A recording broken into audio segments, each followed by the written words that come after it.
He was known as the grumpy CEO, cold, unapproachable, and feared by everyone who worked under him. He ignored handshakes, avoided smiles, and carried a wall around his heart like armor. But one day, a little girl with innocent eyes asked him a question so simple, yet so powerful, that it shattered the walls he had built and changed his life forever. This is not just a story about a CEO and a child, it's about how kindness and innocence can heal even the coldest hearts. Richard Hale was the kind of man people whispered about but never dared to approach. As the CEO of a multi-billion-dollar corporation, he carried himself with an aura of authority and coldness that froze every attempt at warmth. Employees said he never smiled, never laughed, and never acknowledged birthdays or celebrations. They called him the "stone face" of Wall Street. Richard preferred silence over small talk, distance over connections, and efficiency over emotions. At 62, he had power, wealth, and influence. But no one who could claim to truly know him. He walked into board meetings like a storm, scattering fear with just a glance. Outside the office, he lived in a mansion where the walls echoed only the sound of his shoes against the polished marble floors. He had never married, never had children, and never allowed himself the luxury of friendships. In the media, he was painted as ruthless, an empire builder who cut jobs without remorse, crushed competitors without guilt, and ignored every plea for mercy. Richard told himself he was content, that emotions were distractions, that connections were weaknesses. But deep down, buried beneath decades of scars, was a boy who had once lost everything. Orphaned at 12 after his parents' car accident, Richard grew up learning that the world was cruel and love was temporary. He had built his empire brick by brick, but each brick had been placed to keep people out, not to invite them in. And so he aged with wealth but without warmth, becoming the grumpy CEO who ignored everyone. He thought his life was complete, until one ordinary morning when he crossed paths with someone who would change it all. It was a crisp autumn morning when Richard's driver pulled up in front of his corporate tower. The leaves swirled in golden circles, but Richard's eyes were fixed on his phone as he reviewed financial reports.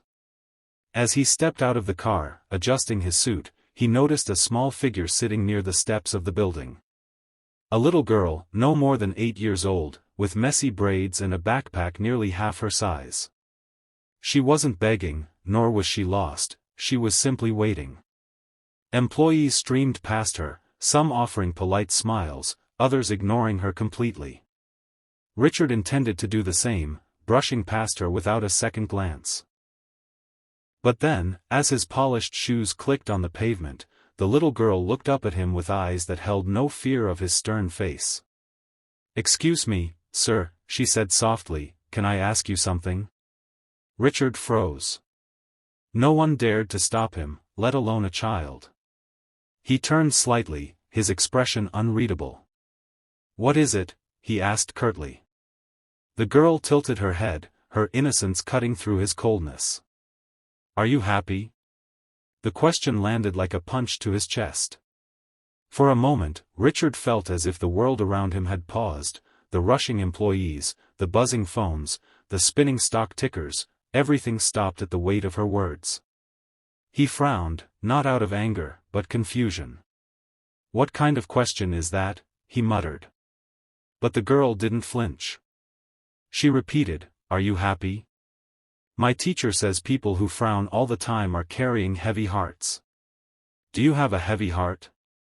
Richard's jaw tightened. He wanted to brush her off, to retreat into his office fortress. Yet something in her tone, in her pure honesty, pierced through him. Before he could respond, the girl smiled softly and added, "If you're not happy, it's okay. Sometimes you just need a friend." With that, she skipped away down the steps, leaving Richard standing there, shaken.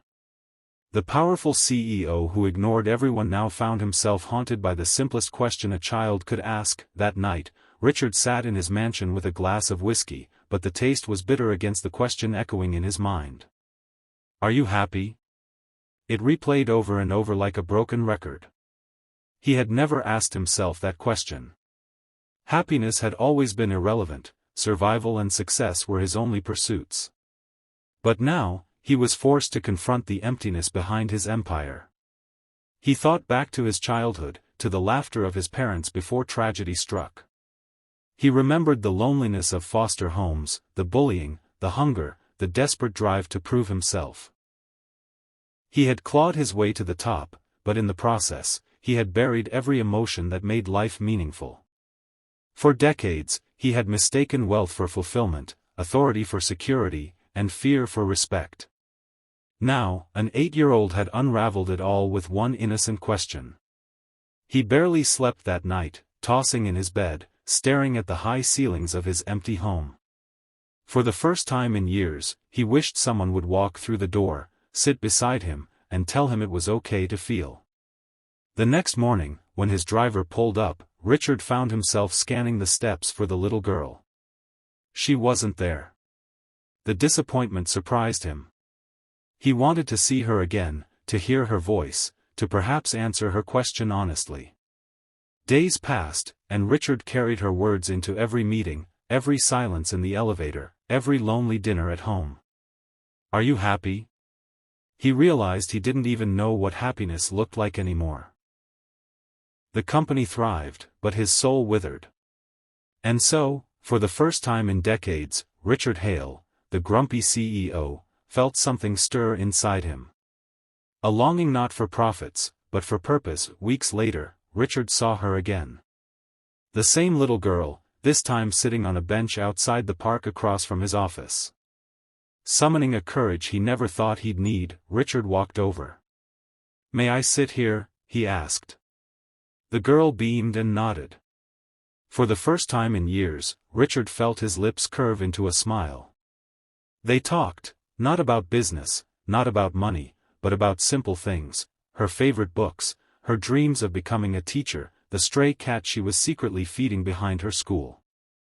Richard listened, truly listened, and with each word, he felt layers of his armor peeling away.